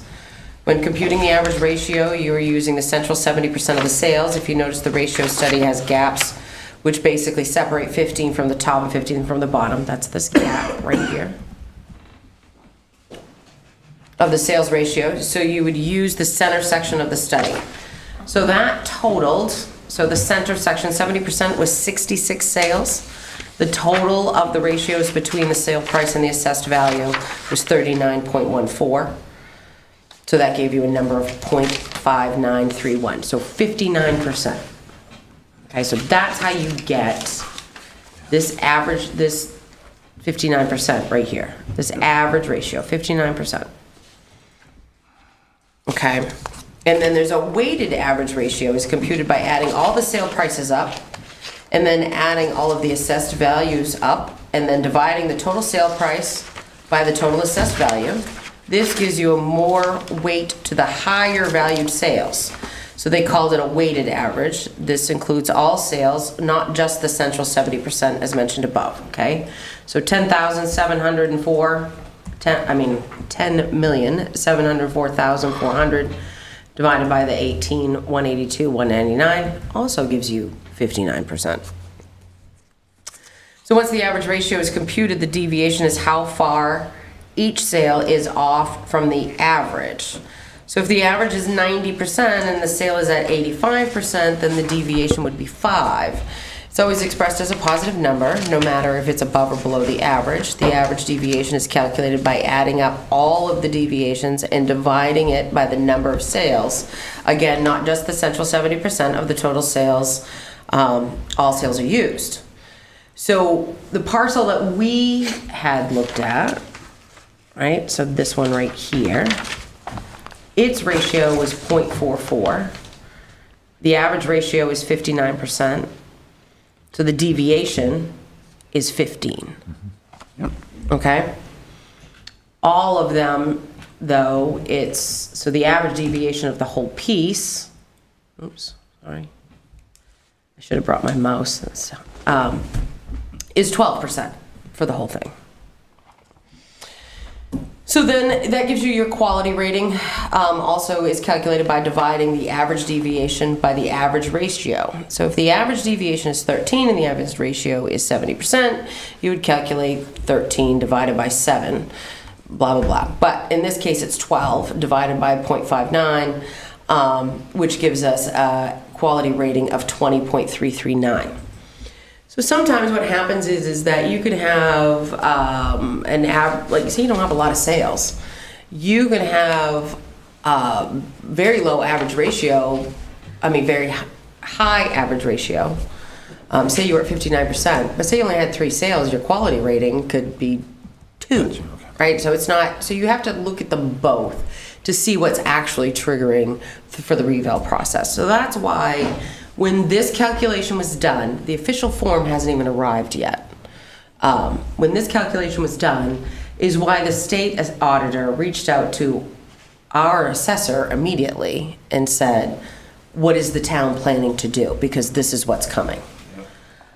Okay, so What's a good quality rating? a good quality rating is 20 is the max. Yeah.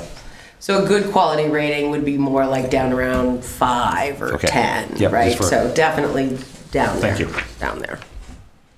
You want it to be really low. Right. You want your average ratio to be small. Well, you want it to be 100% is what you want it to be. And you want your quality rating to be as low as absolutely possible because the whole goal, all right, so the law and the Constitution states the fact that assessed value and market value are to be the same. So this is the test that is used by the state to see whether or not a municipality is doing what they're supposed to be doing. Okay? So by doing this, we know that on average, our properties are assessed 59% lower than what they're selling for on the market. And that's obvious. I mean, you just have to look at what the sales are. You know, when $104,000 homes are selling for $248,000, I mean, that's basic math, right? That's less than 50%. That's been I mean, happening for several right. years. And that's, so and what's happened is because of the way the market went during the COVID piece and all of the influx of folks from out of state and the real estate piece of folks knowing that they didn't have to go to the office anymore and they could work from home and all of that, that triggered all of these sales, and it was definitely a seller's market. And our quality, you know, our assessment ratio in 3 years' time has taken this digger. 3 years ago, folks were still getting the full 100% of their homestead exemption. We were still considered at 100% of assessed value, all of that. We went the next year to, we were at 24,000 one year. We went to 22,000 the next, and then I think straight down to the 19.5 that we're at right now. Yeah, well- This is very, very fast, not anything that happens slowly, and it's happened to everyone. But back then, even 3 or 4 years ago, I know of many houses that sold that we had assessed for maybe 128,000 and sold for 249,000.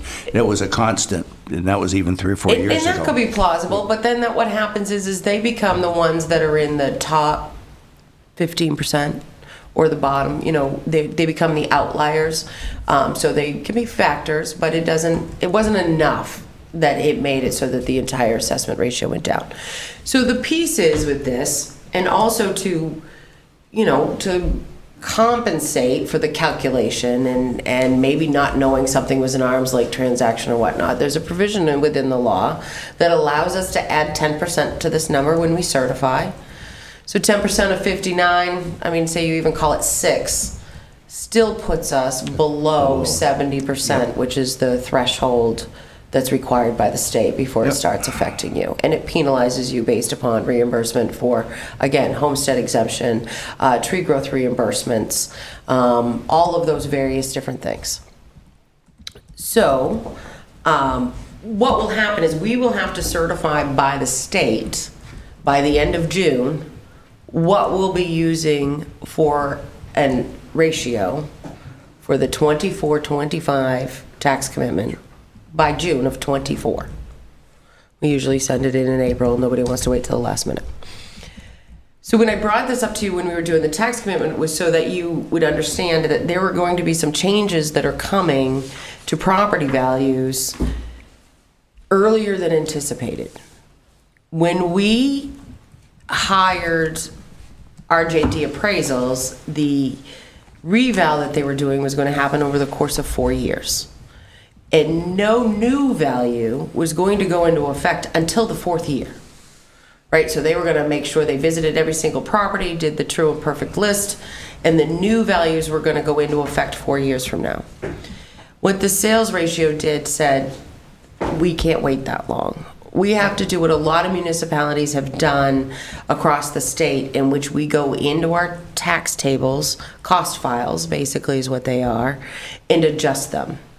So right now in town, a base home lot, like your first 1 acre home site, depending on zoning, but usually it is about $25,000. So what may very well happen is that base 1 acre home lot's value will change to a different price point. And will go up. It is inevitably not going to go down because clearly things are selling for more than what we have.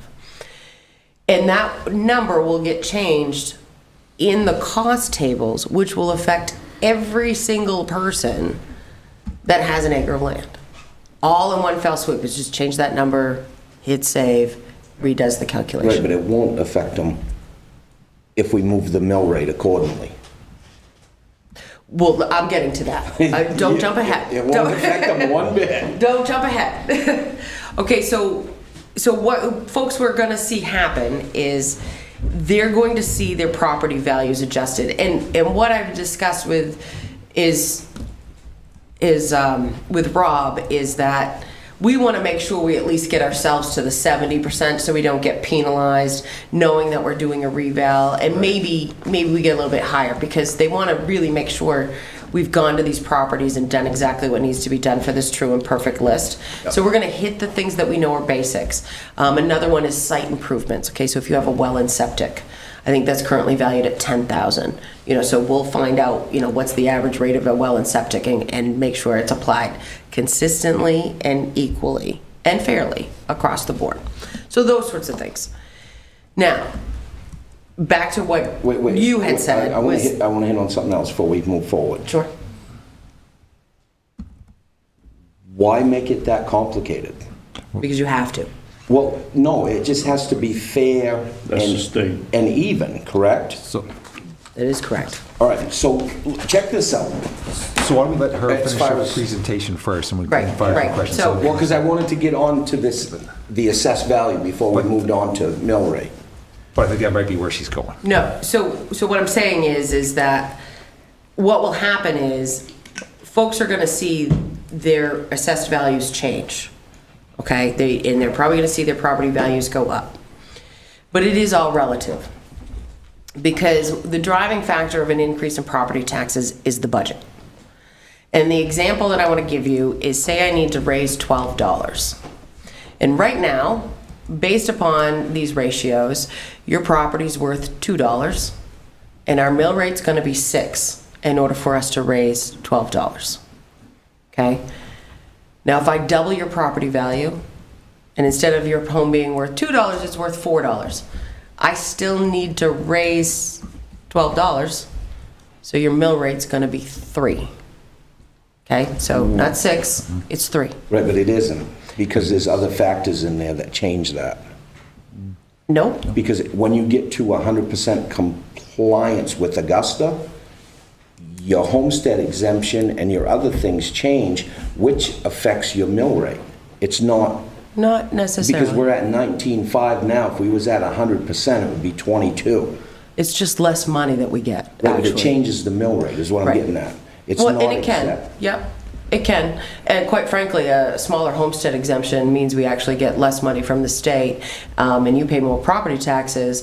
Or, one could argue the fact that because the state doesn't fund at 100%, it's actually cheaper to have a lower mill rate. If you actually did the math all the way out, you'd see that, because it's, it has to be made up, right? Somebody's got to pay that.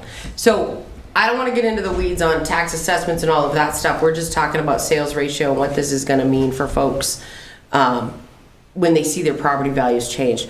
Because this sales ratio analysis says this is what we need to do. The law says we need to do this. But I really want people to understand that it's the budget, right? It's the budget of what we have to raise. We have to raise the same amount of money regardless. So if your home's worth $100,000, the mill rate is X. If your home is worth $200,000, the mill rate's gonna be half of X. Because it's the budget of what we have out there.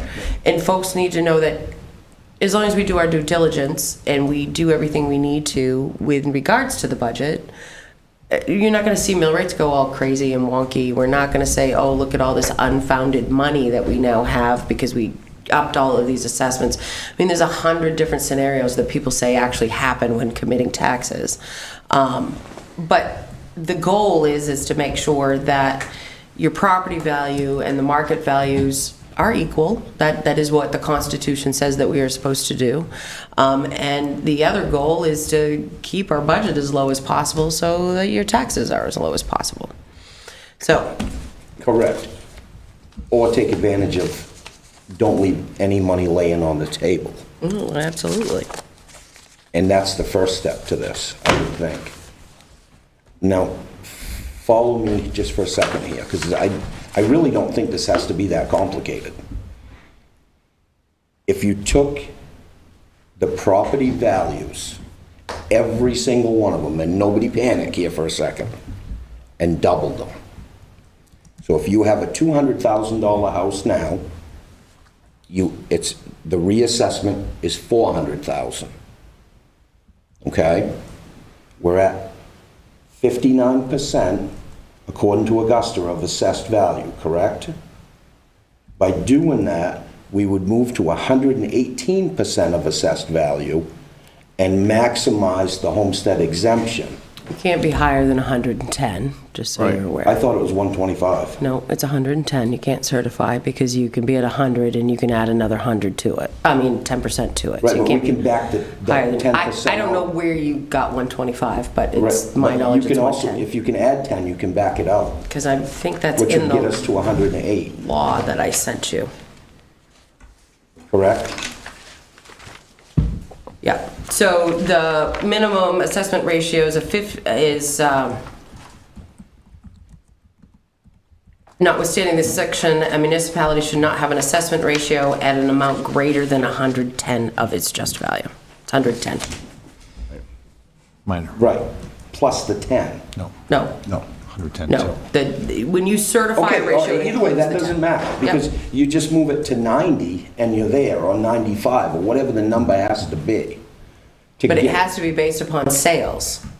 It is, because we're using that sales number, their calculation. Assessing property isn't that simple. And no, it cannot be that simple. But it should be, and it Well, could be. And I maybe don't disagree with you on that. No, but- But the assessing standards and the law and the policies and the procedures say it cannot be that simple. It says we have to be at 100% of that number that comes from Augusta to take full advantage No. of these No. programs, What they're- correct? What they're saying, but the number that's created by Augusta is based upon this Sales. specific data. Right, Right. Okay? which So we what can- in here says that on average you should just double everybody's property values? I was just using that for an example. I wasn't saying exactly. What I'm saying is no, use that's actually what you said. use their number is what I'm saying. No, so, but that's an average. Okay, so what if I'm the person on here who I sold my property, I'm at the bottom of the list, my current assessed value is 67.5, but it's sold for 75.4. Okay. I mean, I'm assessed at 75.4, but it's sold for 67.5. Okay. So do I now, even though it's sold for 67.5, I make them $150,000 in value because we just double everybody across the board? Yes. But it's only worth 67.5 because the market said so. Right. Oh, yes. So then what happens is that you will end up, because you'd have to justify the value, the municipality, because we just doubled it with no basis behind it, we will be granting abatements to every single person that comes through the door. We have to justify it. So when you come in and you talk to the tax assessor and you ask them, they can tell you specifically how they derived the value of your home. Right down to they know how many bathrooms that you have, how many bedrooms you have, what kind of heating system you have. All of those constitute a value to your property. And that is done that way equally and fairly because you might live in a raised ranch and I might live in a raised ranch, but you might have forced hot water and I might have a wood stove for a heating system. Our heating systems aren't comparable. Right. So that's the reason why they're But all broken wouldn't- down in components. Wouldn't the original number we're working off in reflect that difference?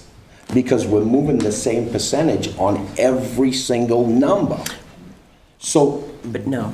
but I- do you see what I mean? If your original number's right, then the percentage that you move stays equal and balanced and fair. We'll float it as an option for them to just double everybody's property values. I'm just But wondering. what I'm saying is, and then you just, you use that to take full advantage of this money that's coming from Augusta. Well, it'll And put us at then- more than 100% of assessment. and It doesn't You can change use anything. the percentage to get to 100% using their 59%. It's easy math. My concern is fraud. And the town can have to pay the difference or lost all funding. No, because Of fraud. No, because you're not using your number, you're using theirs. No, that is not their number. That is our number. Right. They just did the math. They certify the calculation. Right. It's not Augusta's And- number. and that's what I'm It's saying is our number. You use Every that same- municipality has their own use the same assessed number ratio. and move the percentage to get to 100. Yeah. But And then you just back the mill rate out so that the bottom line tax amount stays the same. Matter of fact, when you move from 19.5 homestead exemption, which where we're at now, to the 22, which everybody's eligible for, in theory, everybody's taxes will go down a little tiny bit, and the revenue for the town will stay the same. It's actually 25,000, not 22,000. Okay, so that's well, a homestead exception. And that you can get, yes, when we are at 100%. You can actually get that when we are at 92% and you add 10%, 91% and, no, 92% and you add 10% to that, so that can still get you at 100. Right. And Which that's- is kind of that's- where we had been for a while. Right, and in the that's all 90s. we have to do, is makes- just move the same Let me percentage. speak to it, Barry. I mean, so I think you can beat this and beat this and beat this, but the fact is that it's not going to change unless the state legislature allows us to change. That's just whether we like it or not, that's the process. Now, I think John's talked about it before. I'd love to see continual revalue based on sales that are, at least sales that are more than arm's length apart. Yep. So that you don't have sweetheart deals. But looking at those, see, there's constant reevaluation based on sales on that end. But at this point, I think we are what we are. And we can't Yeah, change we are. that. We gotta do And it. if we decide that we're just going to, I mean, just using a number, if we're going to double, well, my valuation is now doubled. And I'm going to say, to be honest, my valuation is going to be probably about 2/3 of what that doubling is. So do I go in and get an abatement for that third of a difference and drop down my rate? I mean, everybody's going to do it because I'm not going to want to pay that extra third for my house that's not worth that. Right, but you're not paying an extra third because the bottom line number's gonna stay the same. Oh, but I will. Matter of fact, it's gonna go down. But it will. But it will, because now it is kind of set that my house valuation is this. So now how do we move that valuation down? Where do I look for No, abatements? No, we don't move the valuation down, we move the mill rate down, which keeps your Yes. tax bill But my house is not- exactly the but my same. house- Yes, at the moment, but the valuations, my house is now valued at something, and I'm paying, the mill rate may drop, but I'm paying on that piece of property, where somebody else's property may have, maybe theirs was valued at less, so maybe closer when they're doubled, they're not paying that rate. That's why we move everybody's the same percentage. I will file for an abatement the next day. I'll file an abatement the next day, and that's what everybody else is going to as well. Yep. But you won't get it because. Well, yeah, I will get it because the state law says differently. The state law says that you go on sale prices. Sale prices. And that's what we're using We're for. not, no, individual for a sale number. prices. Individual sale prices that we're looking and getting a ratio. Right. Not just, right, and so you can't just say, we're gonna double all And I mean, properties. would you, and tell me this truthfully, Matt, all right? Your tax bill this year, okay? If next year, when you get your tax bill, if it went down $50, would you complain? I'd be very thankful that town council worked very hard to set a budget. But I mean, would you complain? I would not. Would you file for an abatement? I probably would if it was fair. Even though your tax commitment went down? Yeah, probably so. If my valuation is higher than what I can actually sell my house for, then probably so. I'm just saying, if that's, we are going by market rates. We can't set market rates as a council. We can't. I'm not asking to. Yeah, but you are. The market rate's already set. But you are, because now you're saying the house that's worth $200,000 in the market is actually worth $400,000, and it's going to affect the mill rate. Great, that helps that, but then when you go to sell it on the market, what does that next value go? Is it a $400,000 home? Is it what is it? See, Right. because everyone knows, and the same as Michelle, you said, this number, these numbers, the assessed value from a town, the mill rate, okay, is all irrelevant numbers because it's all about the budget and how much money you have to generate So that's always the to process. fill to get to your Yeah, budget. I get where you're coming from, Larry. The fact is that we can't, this is our state law set in by Constitution. So we can't just say, we're just gonna double everything this year. Right, but I was just using double as an example. Okay, but so- What percentage would we need to move these valuations Okay, so that's- to get to 100%. so that's a different statement, but- Of the state. Right, so that's a different- Augustus so that's a different number. statement. What percentage would it be? Well, 59%, you'd need, what, 41%? But the point that I wanted to make was, so just to do quick down and dirty math, for the example. Property worth $100,000 right now has a $19,500 homestead exemption times a 22 mill rate. Taxes are $1,771. Okay, so you double the value, 200,000, right? Gets us at 100%. You're eligible for the homestead exemption full at $25,000 times the same exact mill rate is $3,850. Your taxes would not be the same. It doubles it. Right, but what does the mill rate have to be in your scenario for the tax bill to be the same? Oh, I have absolutely no idea. I think it has to be around 0.102. I didn't do Plug that right that in kind of and see. math because Plug it right in and see, and I I think didn't do that kind of math. it's pretty close. It's a, I don't know. Well, we could do it times just a 0.0.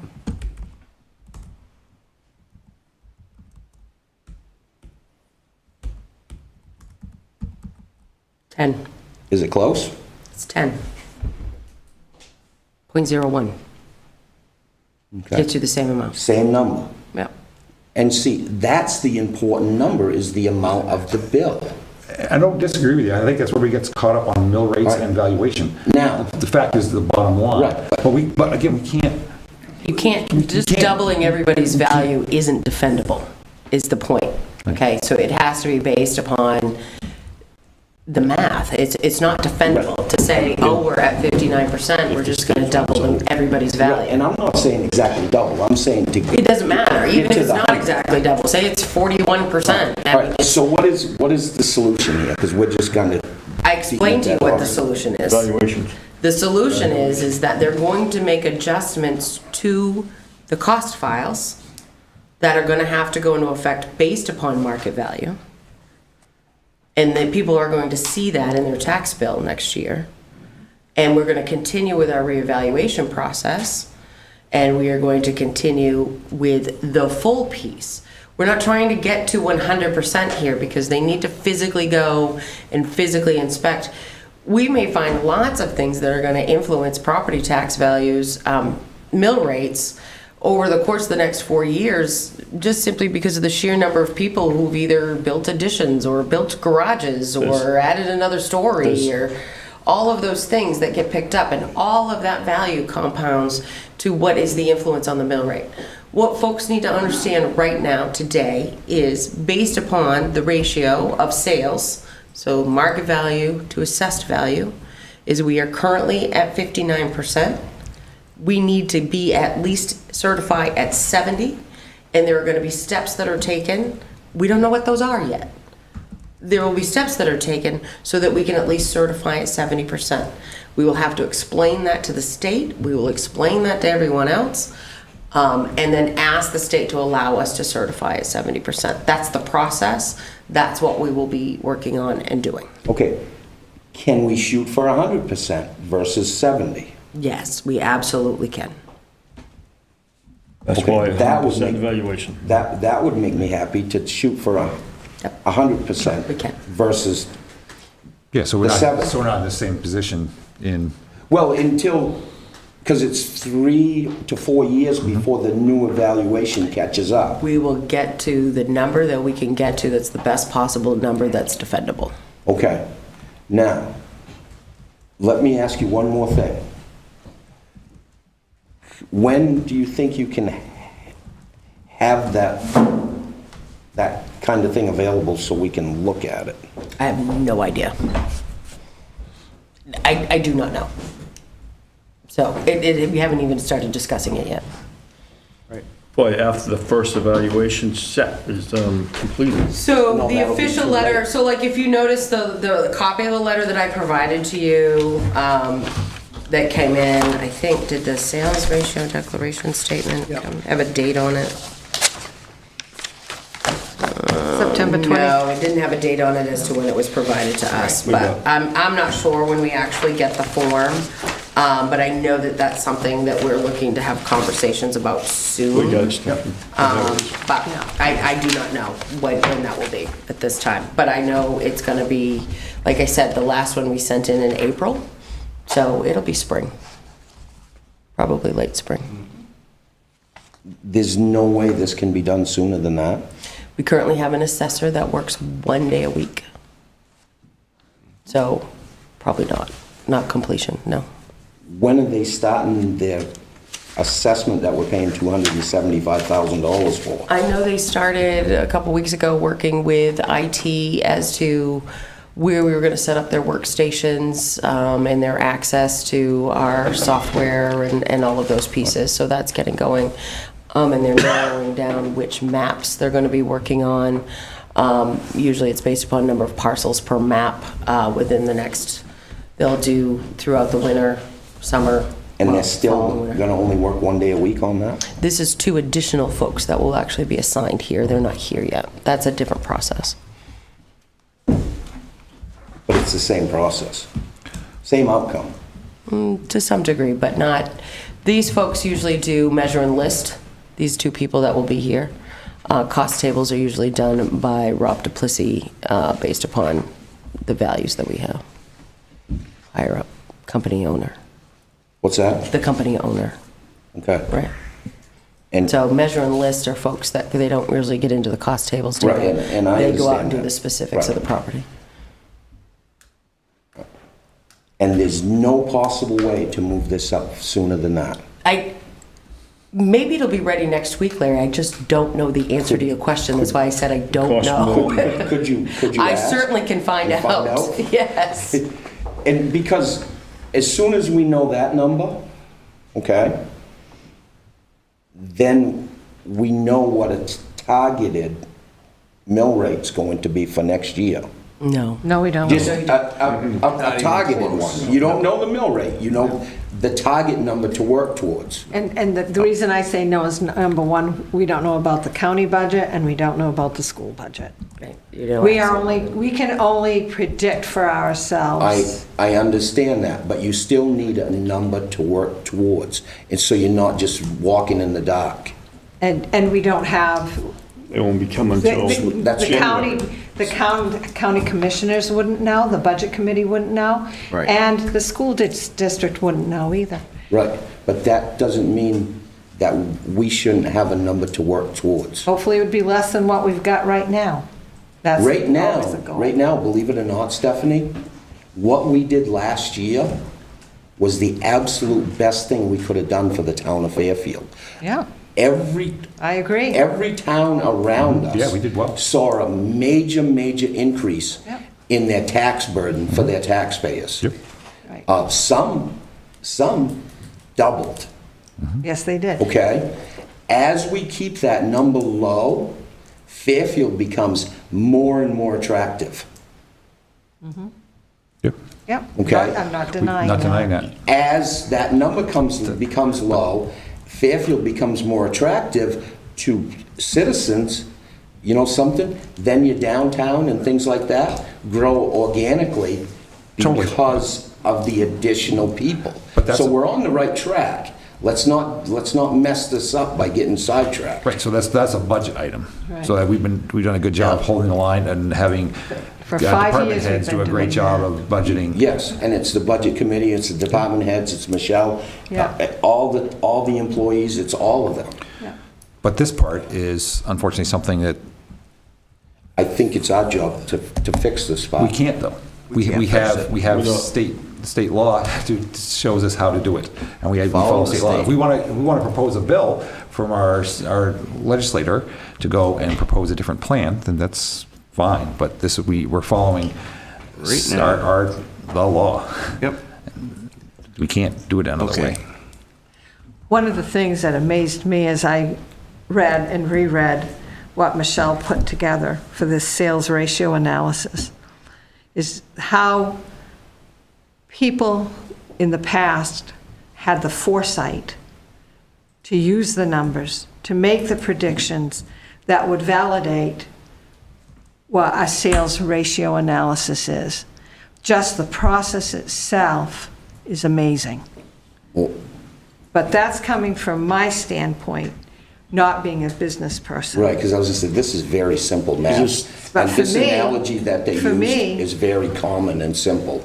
For me, it was Because A math lesson. It's a market value assessment. Sure. Plain and simple. But it's also, I think, what's in here for attachment 5 and attachment 6, it's the law. And basically, what I found when I went over this, and I needed a tutorial from Michelle, was the fact that what is in here is guided by what the law says. We can't change that. I'm not asking to. But- But we can't fudge the numbers I'm not either. asking for that either. Well, then, I'm saying work off the market value assessment numbers and let's work towards 100% value. To take full advantage is what I'm saying. And we're saying the same thing, really, Michelle. You just were shooting towards 70 and I'd rather be at 100. I actually don't think we are, but that's okay. We can agree to disagree. We're supposed to disagree. that's what we look at. That's what makes this good. Yeah, bottom line though is, Michelle and the assessors are going to have to come up with a plan on how to increase our ratio rate. And which Correct. is going to need to be approved by the state in order for us to do that. Correct, Michelle?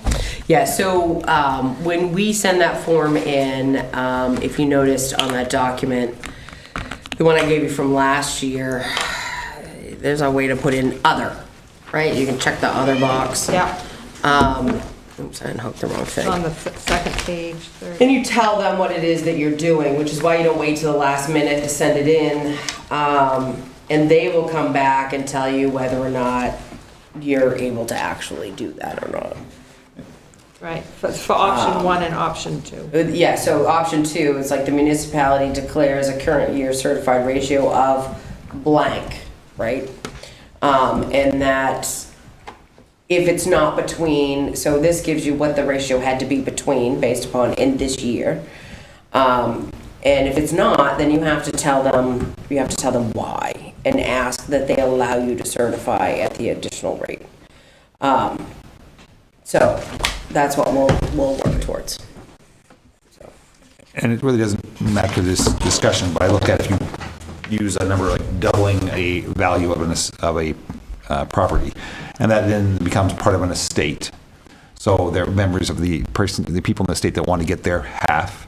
And now, which number do you use? Do you use the tax assessed rate? That's who, if you want to get the most money out of your estate, if you're a brother and a brother, like I want half that tax assessed value because that's the tax assessed value. That's why people will then seek to have abatements, because if it's only worth $350,000, but the town says it's worth $700,000, but when you go to in front of and you start trying to split an estate up, now I want $350,000 for my half. Right, but then the court would just order. No, not you're gonna have to fight tax assess. That's why. Well, no, because But who knows? But who knows? That's why people are fighting. they would just for have abatements. order an appraisal done on it, But- and that would be the And then we'll value. get caught up who has the better appraisal.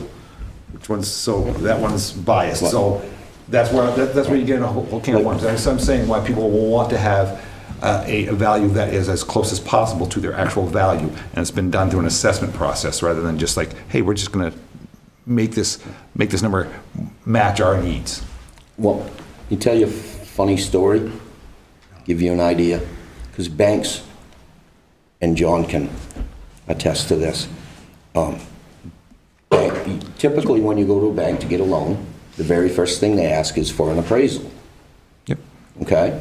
So they can make sure that they're loaning money in an appropriate manner, because they have to go back to their shareholders and, and they have federal regulations and things like that.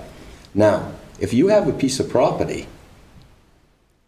and you go in and ask for less than the town assessed value, they don't even ask for an appraisal the majority of the time. You can go in at like 70% of appraisal value, and they don't even appraise it. They say, okay, and they write you a check. Imagine that for a second. And that's standard operating procedure with almost every bank in America. Sure. Oh. That's if it's higher. What's that? That's if the appraisal of the tax assessed value is higher than what you want. Right. Right, I'm talking about if it's a lower. My bank requires it, it's federal law, you have to go appraise your property if you take a bank loan 8 weeks at a time. If a bank does that, they're fraudulent.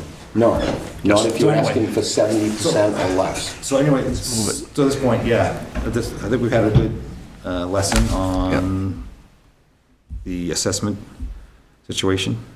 I understand all your points. Okay, I think it's so- good to have that discussion, but I don't think I think to move it along, I think that's where we are at this point. I don't think there's more that we can do other than asking Michelle to try to move this along with all due diligence and let us know. Can we- And keep us appraised. Right, No pun intended. How about kind of like a timeline? Is that a possibility? Timeline for what, Larry? For these reappraisal, reevaluation numbers to get in compliance with Augusta, instead of like maybe April? I mean, can we get a timeline? Yeah, I will ask them when they think that they will Okay. have that done. Well, that's why I was asking, so we can make this like a standing item agenda, and when we meet next time, we could have a little I better can tell you when timeline. I do my manager's report, yeah, easy peasy. Sure. What the follow-up is. Right, that way I know, that we all know that we're moving in the right direction. Yeah. Sure. If that's agreeable with everybody. Yeah, I'll just update you at the next meeting. Okay. Very good. It's a good discussion.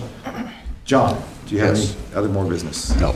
Stephanie? Yes, this Saturday, Goodwill Hinckley's having their fall festival from 11 to 3.